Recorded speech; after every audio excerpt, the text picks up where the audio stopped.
हरिधन जेठ की दोपहरी में ऊख में पानी देकर आया और बाहर बैठा रहा। घर में से धुआं उठता नजर आता था। छन छन की आवाज भी आ रही थी। उसके दोनों साले उसके बाद आए और घर में चले गए। दोनों सालों के लड़के भी आए और उसी तरह अंदर दाखिल हो गए, पर हरिधन अंदर न जा सका। इधर 1 महीने से उसके साथ यहां जो बर्ताव हो रहा था, और विशेषकर कल उसे जैसी फटकार सुननी पड़ी थी, वह उसके पांव में बेड़ियां सी डाले हुए था।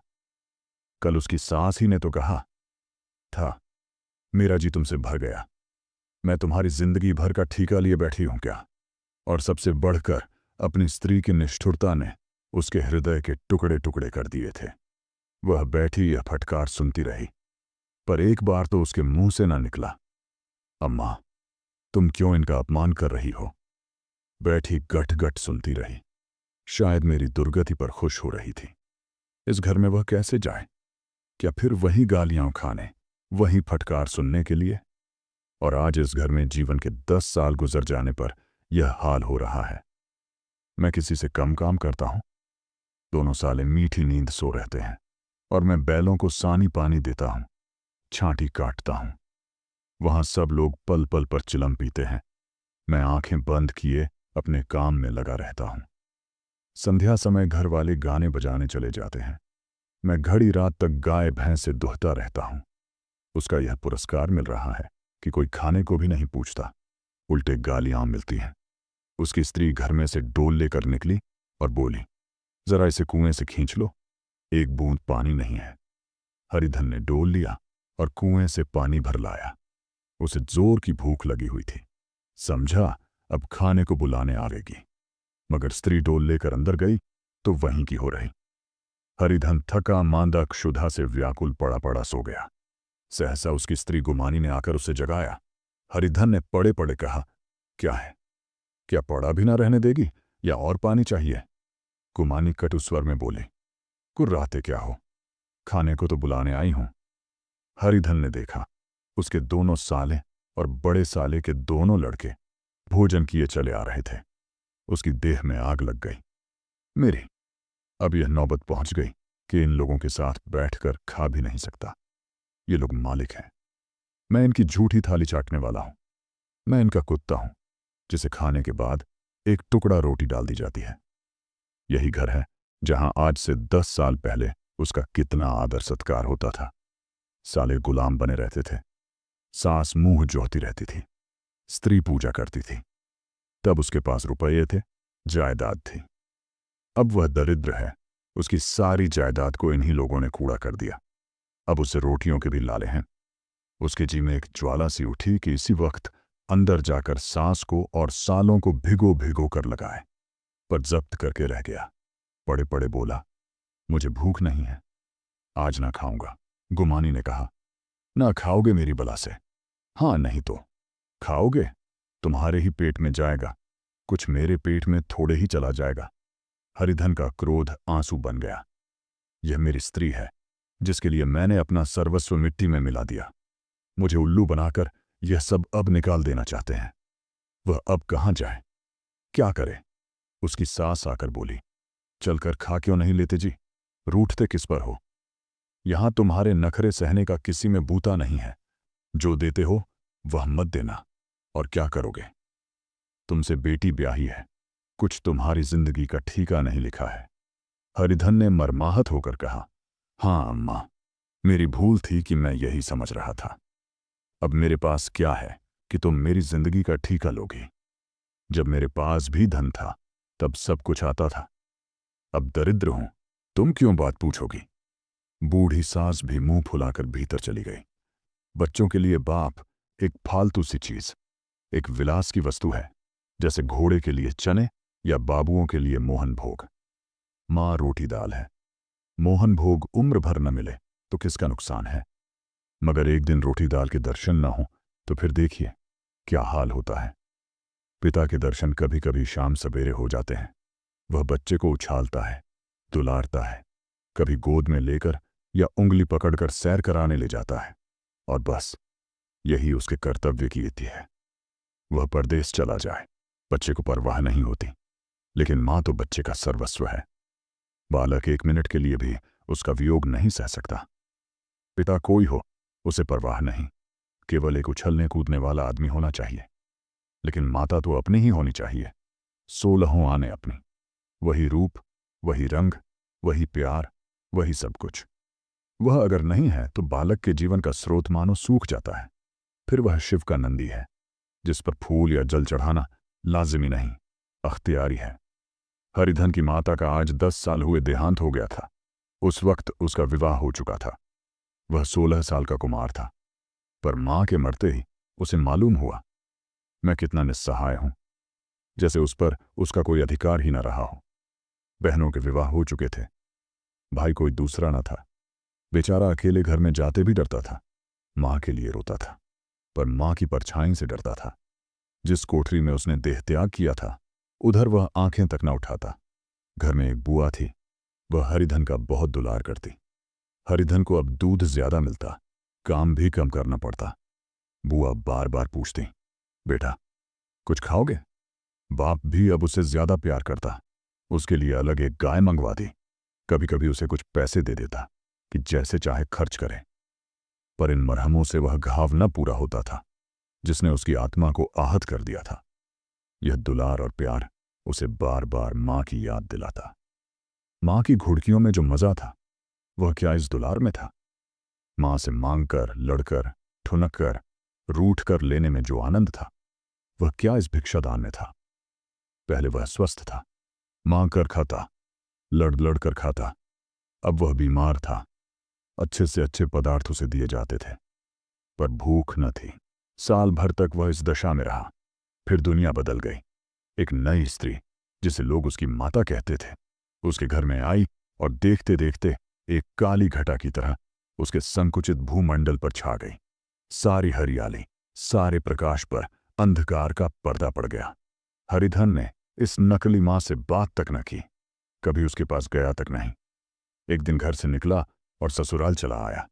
बाप ने बार बार बुलाया, पर उनके जीते जी वह फिर उस घर में न गया। जिस दिन उसके पिता के देहांत की सूचना मिली, उसे एक प्रकार का ईर्ष्यामय हर्ष हुआ। उसकी आंखों से आंसू की एक बूंद भी न आई।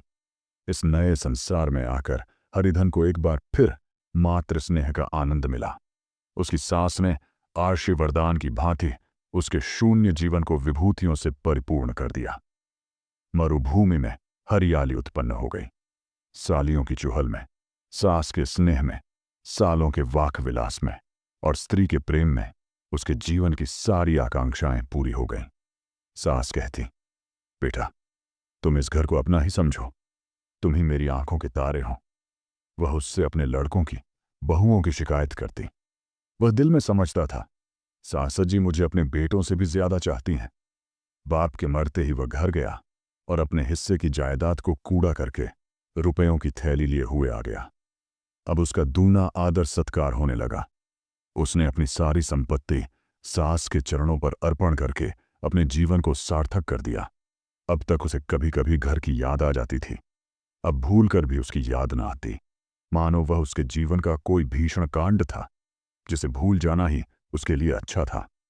वह सबसे पहले उठता, सबसे ज्यादा काम करता। उसका मनोयोग, उसका परिश्रम देखकर गांव के लोग दांतों तले उंगली दबाते थे। उसके ससुर का भाग बखानते, जिसे ऐसा दामाद मिल गया। लेकिन ज्यों-ज्यों दिन गुजरते गए, उसका मान सम्मान घटता गया। पहले देवता, फिर घर का आदमी, अंत में घर का दास हो गया। रोटियों में भी बाधा पड़ गई, अपमान होने लगा। अगर घर के लोग भूखों मरते और साथ ही उससे भी मरना पड़ता, तो उसे जरा भी शिकायत ना होती। लेकिन जब देखता और लोग मूंछों पर ताव दे रहे हैं, केवल मैं ही दूध की मक्खी बना दिया गया हूं, तो उसके अंतस्थल से एक लंबी ठंडी आह निकल आती। अभी उसकी उम्र 25 ही साल की तो थी। इतनी उम्र इस घर में कैसे गुजरेगी? और तो और उसकी स्त्री ने भी आंखें फेर लीं। यह उस विपत्ति का सबसे क्रूर दृश्य था। हरिधन तो उधर भूखा, प्यासा, चिंतादाह में जल रहा था। इधर घर में सास जी और दोनों सालों में बातें हो रही थीं। गुमानी भी हां में हां मिलाती जाती थी। बड़े साले ने कहा, हम लोगों की बराबरी करते हैं। यह नहीं समझते कि किसी ने उनकी जिंदगी भर का बीड़ा थोड़े ही लिया है। 10 साल हो गए। इतने दिनों में क्या 2-3 हज़ार न हड़प गए होंगे। छोटे साले बोले, मजूर हो तो आदमी घुड़के भी, डांटे भी। अब इनसे कोई क्या कहे। न जाने इनसे कभी पिंड छूटेगा भी या नहीं।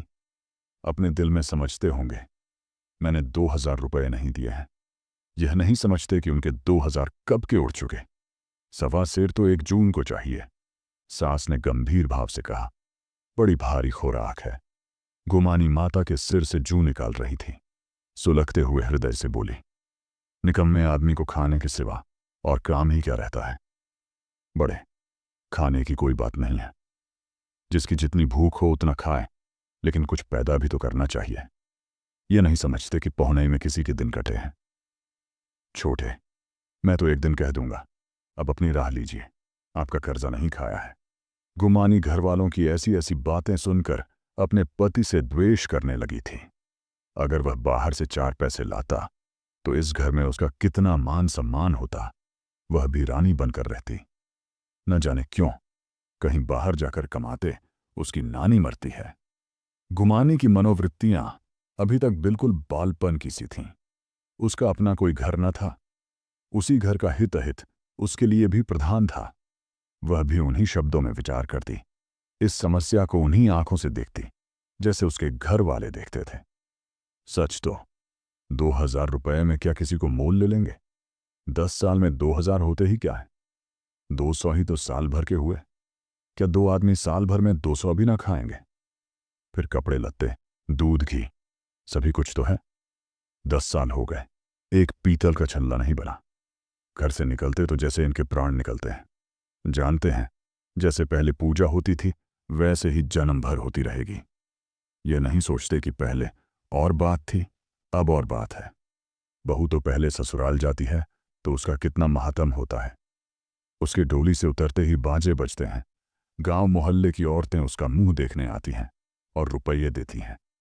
महीनों उसे घर भर से अच्छा खाने को मिलता है, अच्छा पहनने को। कोई काम नहीं लिया जाता। लेकिन 6 महीनों के बाद कोई उसकी बात भी नहीं पूछता। वह घर भर की लौंडी हो जाती है। उनके घर में मेरी भी तो वही गति होती। फिर काहे का रोना। जो यह कहो कि मैं तो काम करता हूं तो तुम्हारी भूल है। मजूर की और बात है। उसे आदमी डांटता भी है, मारता भी है। जब चाहता है रखता है, जब चाहता है निकाल देता है, कसकर काम लेता है। यह नहीं कि जब जी में आया कुछ काम किया। जब जी में आया पढ़कर सो रहे। हरिधन अभी पड़ा अंदर ही अंदर सुलग रहा था कि दोनों साले बाहर आए और बड़े साहब बोले, भैया उठो, तीसरा पहर ढल गया। कब तक सोते रहोगे। सारा खेत पड़ा हुआ है। हरिधन छट उठ बैठा और तीव्र स्वर में बोला, क्या तुम लोगों ने मुझे उल्लू समझ लिया है। दोनों साले हक्का बक्का हो गए। जिस आदमी ने कभी जबान नहीं खोली, हमेशा गुलामों की तरह हाथ बांध हाजिर रहा, वह आज एकाएक इतना आत्माभिमानी हो जाए, यह उनको चौंका देने के लिए काफी था। कुछ जवाब न सूझा। हरिधन ने देखा इन दोनों के कदम उखड़ गए हैं तो एक धक्का और देने की प्रबल इच्छा को न रोक सका। उसी ढंग से बोला, मेरी भी आंखें हैं, अंधा नहीं हूं न बहरा ही हूं। छाती फाड़कर काम करूं और उस पर भी कुत्ता समझा जाऊं। ऐसे गड्ढे और कहीं होंगे। अब बड़े साले भी गर्म पड़े। तुम्हें किसी ने यहां बांधम तो नहीं रखा है। अब की हरिधन लाजवाब हुआ। कोई बात न सूझी। बड़े ने फिर उसी ढंग से कहा, अगर तुम यह चाहो कि जन्म भर पाहुने बने रहो और तुम्हारा वैसा ही आदर सत्कार होता रहे तो यह हमारे वश की बात नहीं है। हरिधन ने आंखें निकालकर कहा, क्या मैं तुम लोगों से कम काम करता हूं। बड़े, ये कौन कहता है। हरिधन, तो तुम्हारे घर की नीति है कि जो सबसे ज्यादा काम करे वही भूखों मारा जाए। बड़े, तुम खुद खाने नहीं गए, क्या कोई तुम्हारे मुंह में कौर डाल देता। हरिधन ने ओठ चबाकर कहा, मैं खुद खाने नहीं गया। कहते तुम्हें लाज नहीं आती। नहीं, आई थी बहन तुम्हें बुलाने। छोटे साले ने कहा, अम्मा भी तो आई थी, तुमने कह दिया मुझे भूख नहीं है, तो क्या करती। सास भीतर से लपकी चली आ रही थी। यह बात सुनकर बोली, कितना कहकर हार गई। कोई उठे ना तो मैं क्या करूं। हरिधन ने विष, खून और आग से भरे हुए स्वर में कहा, मैं तुम्हारे लड़कों का झूठा खाने के लिए हूं? मैं कुत्ता हूं कि तुम लोग खाकर मेरे सामने रूखी रोटी का टुकड़ा फेंक दो? बूढ़िया ने ऐंठ कर कहा। तो क्या तुम लड़कों की बराबरी करोगे? हरिधन परास्त हो गया। बुढ़िया ने एक ही वाक प्रहार में उसका काम तमाम कर दिया। उसकी तनी हुई भौहें ढीली पड़ गईं, आंखों की आग बुझ गई, फड़कते हुए नथुने शांत हो गए। किसी आहत मनुष्य की भांति वह जमीन पर गिर पड़ा। क्या तुम मेरे लड़कों की बराबरी करोगे? ये वाक्य एक लंबे भाले की तरह उसके हृदय में चुभता चला जाता था। न हृदय का अंत था, न उस भाले का। सारे घर ने खाया, पर हरिधन न उठा। सास ने मनाया, सालियों ने मनाया, ससुर ने मनाया। दोनों साले मनाकर थक गए। हरिधन न उठा। वहीं द्वार पर एक टाट पर पड़ा था। उसे उठाकर सबसे अलग कुएं पर ले गया और जगत पर बिछाकर पड़ा रहा। रात भीग चुकी थी। अनंत प्रकाश में उज्ज्वल तारे बालकों की भांति क्रीड़ा कर रहे थे। कोई नाचता था, कोई उछलता था, कोई हंसता था, कोई आंखें भींचकर फिर खोल देता। कोई साहसी बालक सपाट भरकर एक पल में उस विस्तृत क्षेत्र को पार कर लेता था और न जाने कहां छिप जाता था। हरिधन को अपना बचपन याद आया, जब वह भी इसी तरह क्रीड़ा करता था। उसकी बाल स्मृतियां उन्हीं चमकीले तारों की भांति प्रज्वलित हो गई। वह अपना छोटा सा घर, वह आम के बाग जहां वह केरियां चुना करता था, वह मैदान जहां वह कबड्डी खेला करता था, सब उसे याद आने लगे। फिर अपनी स्नेहमयी माता की सदैव मूर्ति उसके सामने खड़ी हो गई। उन आंखों में कितनी करुणा थी, कितनी दया थी। उसे ऐसा जान पड़ा मानो माता आंखों में आंसू भरे उसे छाती से लगा लेने के लिए हाथ फैलाए उसकी ओर चली आ रही है। वह उस मधुर भावना में अपने को भूल गया। ऐसा जान पड़ा मानो माता ने उसे छाती से लगा लिया है और उसके सिर पर हाथ फेर रही है। वह रोने लगा, फूट फूट कर रोने लगा। उसी आत्मसम्मोहित दशा में उसके मुंह से यह शब्द निकला, अम्मा, तुमने मुझे इतना भुला दिया। देखो तुम्हारे प्यारे लाल की क्या दशा हो रही है। कोई उसे पानी को भी नहीं पूछता। क्या जहां तुम हो वहां मेरे लिए जगह नहीं है? सहसा गुमानी ने आकर पुकारा, क्या सो गए तुम? नौज किसी को ऐसी राक्षसी नींद आए? चलकर खा क्यों नहीं लेते? कब तक कोई तुम्हारे लिए बैठा रहे? हरिधन उस कल्पना जगत से क्रूर प्रत्यक्ष में आ गया। वही कुएं की जगत थी, वही फटा हुआ टाट, और गुमानी सामने खड़ी कह रही थी, कब तक कोई तुम्हारे लिए बैठा रहे? हरिधन उठ बैठा और मानो तलवार म्यान से निकालकर बोला, भला तुम्हें मेरी सुध तो आई? मैंने तो कह दिया था मुझे भूख नहीं है। गुमानी, तो कै दिन न खाओगे? अब इस घर का पानी भी न पीऊंगा। तुझे मेरे साथ चलना है या नहीं? दृढ़ संकल्प से भरे हुए इन शब्दों को सुनकर गुमानी सहम उठी। बोली, कहाँ जा रहे हो? हरिधन ने मानो नशे में कहा, तुझे इससे क्या मतलब? मेरे साथ चलेगी या नहीं? फिर पीछे से न कहना मुझसे कहा नहीं। गुमानी आपत्ति के भाव से बोली, तुम बताते क्यों नहीं? कहाँ जा रहे हो? तू मेरे साथ चलेगी या नहीं? जब तक तुम बता ना दोगे मैं नहीं जाऊंगी। तो मालूम हो गया तू नहीं जाना चाहती। मुझे इतना ही पूछना था। नहीं, अब तक मैं आधी दूर निकल गया होता। यह कहकर वह उठा और अपने घर की ओर चला। गुमानी पुकारती रही, सुन लो, सुन लो, पर उसने पीछे फिरकर भी न देखा। 30 मील की मंजिल हरिधन ने 5 घंटों में तय की। जब वह अपने गांव की अमराइयों के सामने पहुंचा तो उसकी मातृभावना ऊषा की सुनहरी गोद में खेल रही थी। उन वृक्षों को देखकर उसका विह्वल हृदय नाचने लगा। मंदिर का वह सुनहरा कलश देखकर वह इस तरह दौड़ा मानो एक छलांग में उसके ऊपर जा पहुंचेगा। वह वेग में दौड़ा जा रहा था मानो उसकी माता गोद फैलाए उसे बुला रही हो। जब वह आमों के बाग में पहुंचा, जहां डालियों पर बैठकर वह हाथी की सवारी का आनंद पाता था, जहां की कच्ची बेरों और लिसोड़ों में एक स्वर्गीय स्वाद था, तो वह बैठ गया और भूमि पर सिर झुकाकर रोने लगा, मानो अपनी माता को अपनी विपत्ति कथा सुना रहा हो। वहां की वायु में, वहां के प्रकाश में मानो उसकी विराट रूपिणी माता व्याप्त हो रही थी। वहां की अंगुल अंगुल भूमि माता के पद चिन्हों से पवित्र थी। माता के स्नेह में डूबे हुए शब्द अभी तक मानो आकाश में गूंज रहे थे। इस वायु और इस आकाश में न जाने कौन सी संजीवनी थी जिसने उसके शोर का हृदय को बाल उत्साह से भर दिया। वह एक पेड़ पर चढ़ गया और अधर से आम तोड़ तोड़ कर खाने लगा। सास के वह कठोर शब्द, स्त्री का वह निष्ठुर आघात, वह सारा अपमान वह भूल गया। उसके पांव फूल गए थे, तलवों में जलन हो रही थी, पर इस आनंद में उसे किसी बात का ध्यान न था। सहसा रखवाले ने पुकारा, वह कौन ऊपर चढ़ा हुआ है रे? उत्तर, अभी नहीं तो ऐसा पत्थर खींचकर मारूंगा कि वहीं ठंडे हो जाओगे। उसने कई गालियां भी दी। इस फटकार और इन गालियों में इस समय हरिधन को अलौकिक आनंद मिल रहा था। वह डालियों में छिप गया, कई आम काट काट कर नीचे गिराए और जोर से ठट्ठा मारकर हंसा। ऐसी उल्लास से भरी हुई हंसी उसने बहुत दिन से न हंसी थी। रखवाले को वह हंसी परिचित सी मालूम हुई, मगर हरिधन यहां कहां, वह तो ससुराल की रोटियां तोड़ रहा है। कैसा हंसोड़ा था, कितना चिबिल्ला। न जाने बेचारे का क्या हाल हुआ। पेड़ की डाल से तालाब में कूद पड़ता था। अब गांव में ऐसा कौन है, डांट कर बोला, वहां बैठे बैठे हंसोगे तो आकर सारी हंसी निकाल दूंगा। नहीं, सीधे से उतर आओ। वह गालियां देने जा रहा था कि एक गुठली आकर उसके सिर पर लगी। सिर सहलाता हुआ बोला, यह कौन शैतान है? नहीं मानता, ठहर तो, मैं आकर तेरी खबर लेता हूं। उसने अपनी लकड़ी नीचे रख दी और बंदरों की तरह छटपट ऊपर चढ़ गया। देखा तो हरिधन बैठा मुस्कुरा रहा है। चकित होकर बोला, अरे हरिधन, तुम यहां कब आए? इस पेड़ पर कब से बैठे हो? दोनों बचपन सखा वहीं गले मिले।